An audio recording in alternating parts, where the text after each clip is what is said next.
The saddest thing, in my opinion, about Kurt Cobain and Courtney Love's relationship is that I think that Kurt Cobain being such a feminist blinded him to a lot of the stuff Courtney was doing to him.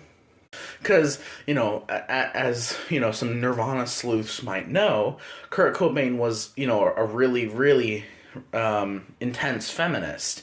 And I don't have any problem with that, at all, whatsoever, obviously. But I think that Courtney Love and a couple of the other women in his life really took advantage of him. And I think that him being a feminist blinded him to a lot of that, especially Courtney Love. Because, I've always believed that if Courtney Love didn't, have a direct cause in his death, she at the very least contributed to it. There are multiple instances that, well, one that show that Kurt was was afraid of Courtney.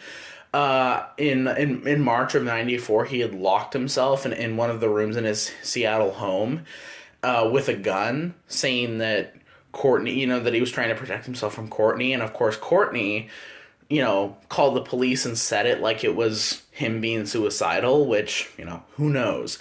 And if you look at a lot of the reports of him being suicidal, most of those come from Courtney.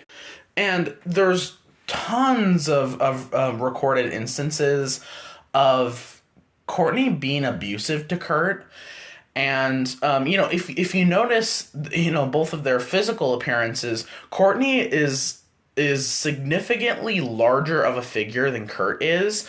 So I wouldn't find it too crazy if she would be able to overpower him, especially because he was a heavy drug addict. So a lot of the time he would end up pretty dang incapacitated, and I know she was one as well, but he was a really heavy drug addict. And it's one of those things where, Kurt Cobain's death is something that I still can't decide what I think about. There's a good, there's a good chance that he committed suicide. With his childhood, it's surprising that he, it's not surprising that he did. So, that in my head, that seems like the logical result.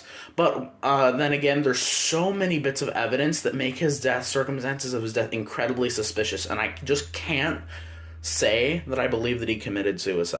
I don't know. I personally believe that in the last few days of his life, he started to realize what Courtney was planning, and that's why he was running all over Seattle. Hence, he bought a gun to protect